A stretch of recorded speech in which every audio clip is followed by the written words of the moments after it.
Isa sa hanap buhay niya ang pagtataho para sa kanilang pang-araw-araw. Nakakainit.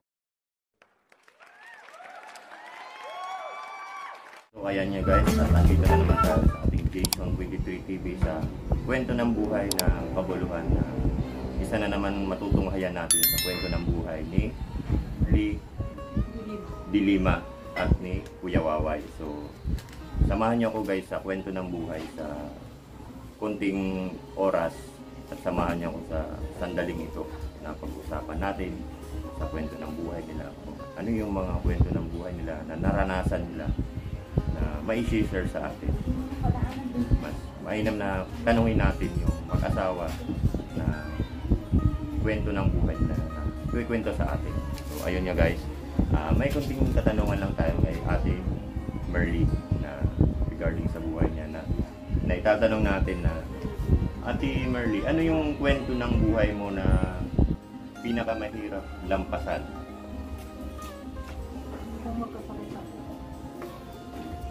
Yung nagkasakit kayo. Ano yung sakit na nagka-diabetes kayo?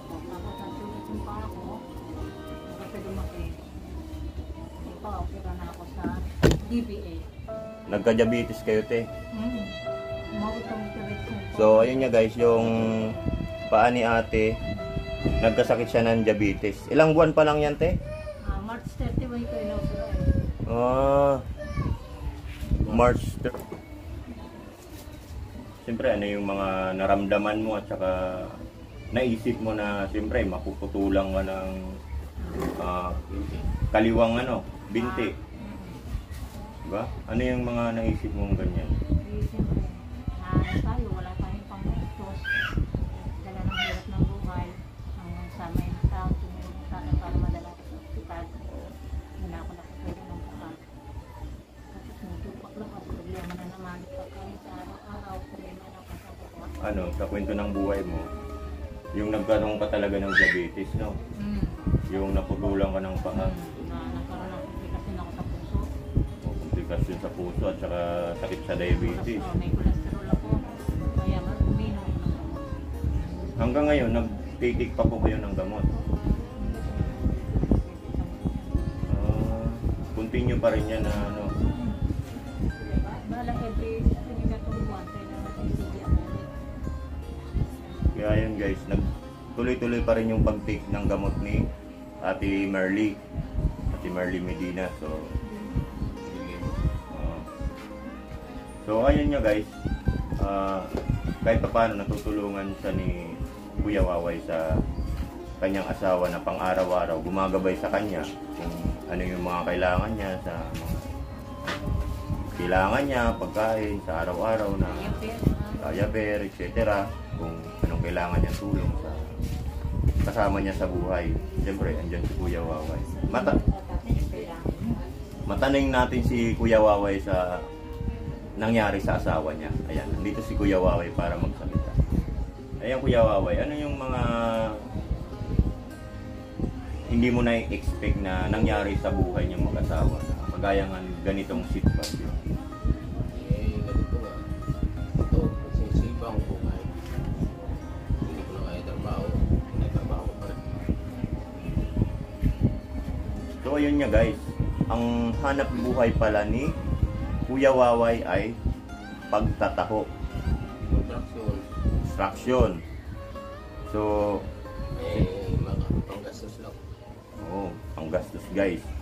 Sa pang-araw-araw na ganyan, siyempre, Kuya Waway, di ba, construction, hindi araw-araw.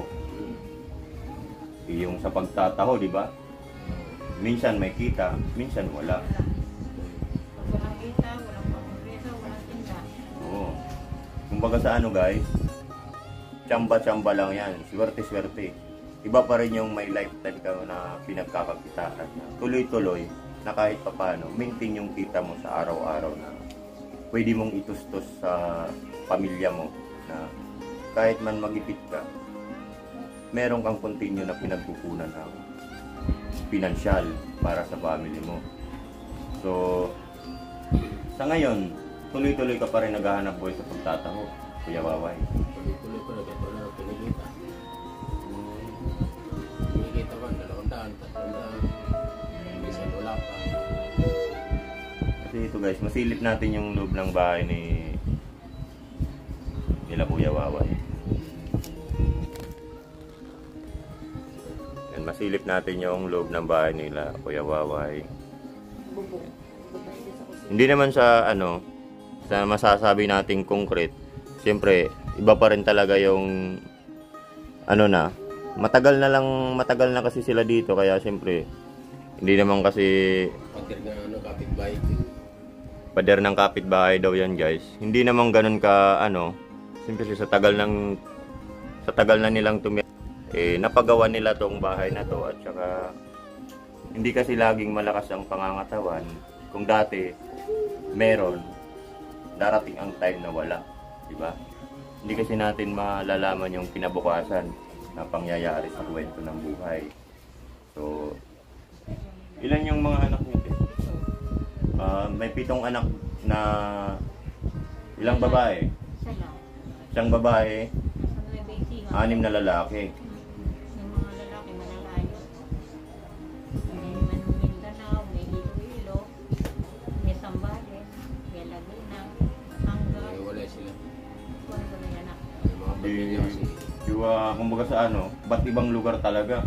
Kumbaga, kaya na lang talaga bumubuhay sa akin kasi yung mga anak ko wala na talaga nagawa, malalayo. So ngayon ano yung tinitik mo na gamot sa sarili mo dahil iba na operahan ka? Tuloy-tuloy pa rin. Ano na yun, kumbaga na siya, kasi yung gawin sa puso ko. Kumbaga maintenance na. Yung pero dito, yun? Tumipiro. Oo.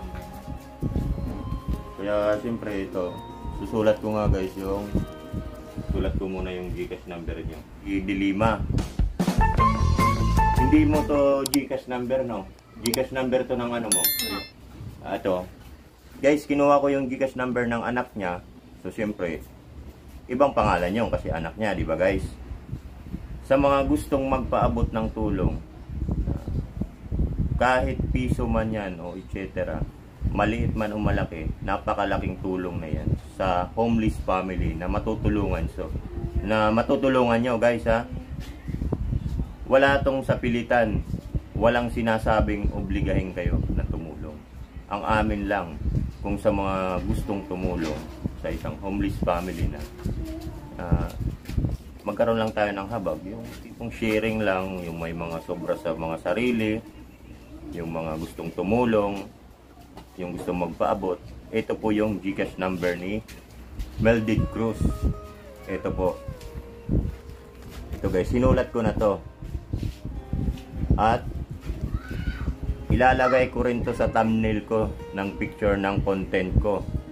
Bukod doon, i-dictate ko din to.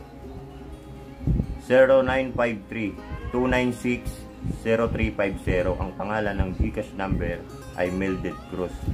At huwag kayong mag-alala, isusulat ko rin to sa thumbnail ko para sa mga gustong magpaabot ng tulong ay didiretso sa kanila.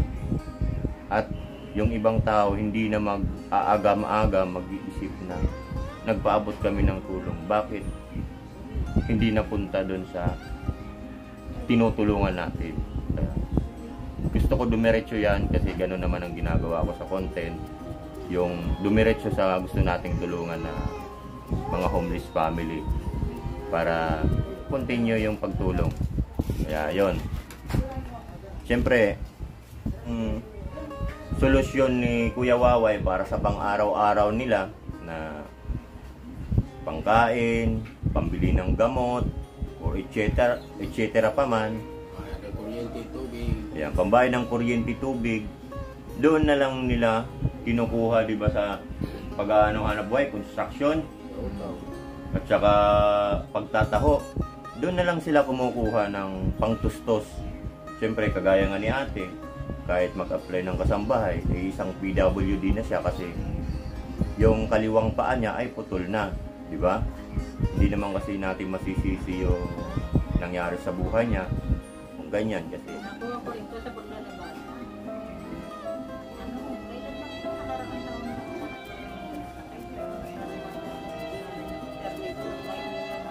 Oo, si Mio. pinakam. Ganyan ko. Yan ang baliwan. Oo. Yan ang mga amo.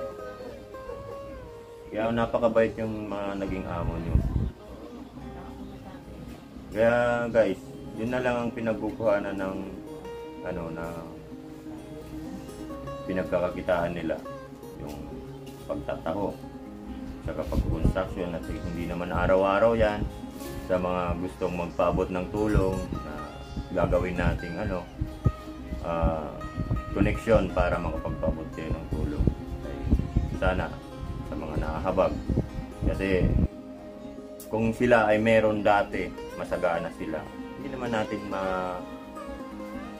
masisisi yung mga sarili natin kung at that time na wala na tayo, di ba?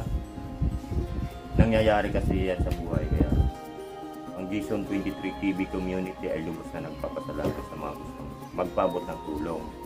Kaya siyempre, bukod sa nakausap natin yung dalawang mag-asawa na to, si Kuya Waway at saka si Ate Merly Medina, na binigyan tayo ng maikling oras at sandali na makausap natin sila sa kwento ng buhay.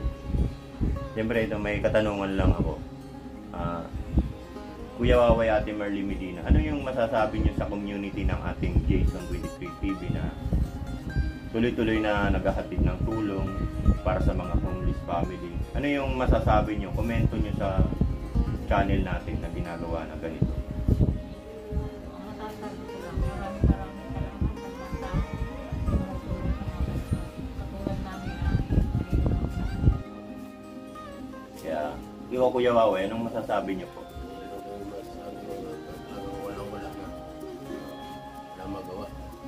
At syempre, ito nga guys, yung pinabot na tulong ng ating Mine in Heart RSM. Yan. Ito yung 5 kilos of rice din, may mga grocery packs din. Iabot natin to kay Kuya Waway. Then, ito, yung mga natirang unboxing na galing ng Singapore na ngayon lang tayo nagkaroon ng time. Kaya yan, anong masasabi nyo Kuya Waway, Ate Merly, sa nagbigay ng sponsor na nabigyan kayo, isa kayo sa nabigyan ng grocery pack? Maraming po salamat sa tumutulong po. Yun.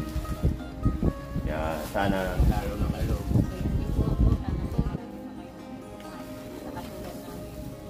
yun. Maraming salamat daw sa sponsor na si Boss Ares, saka kay Joey Kilab, sa mga bumubuo ng community ng Jason 23 TV, sa mga sumusubaybay, sumusuporta, at saka sa mga susunod pang na-sponsor na sana mag-grow pa ang maliit na channel nito para marami pa ang matulungan at masuportahan. Kahit simpleng tao lang tayo at saka maliit lang na channel to, hindi to lalaki kung hindi dahil sa inyo. Kaya maraming salamat po sa lahat ng sumusubaybay at tumatangkilik sa maliit na channel na to, na walang ibang hangarin kundi ang tumulong sa kapwa. Maliit man o malaki yan, napakalaking tulong para sa mga homeless family. Kaya maraming salamat sa inyong lahat, and sa ating Kuya Waway at saka Ate Merly Medina sa maikling oras. Maraming salamat po, and thank you po sa maikling oras. And Maraming bye salamat sa bye. inyo. And see you next my content, and God bless everyone.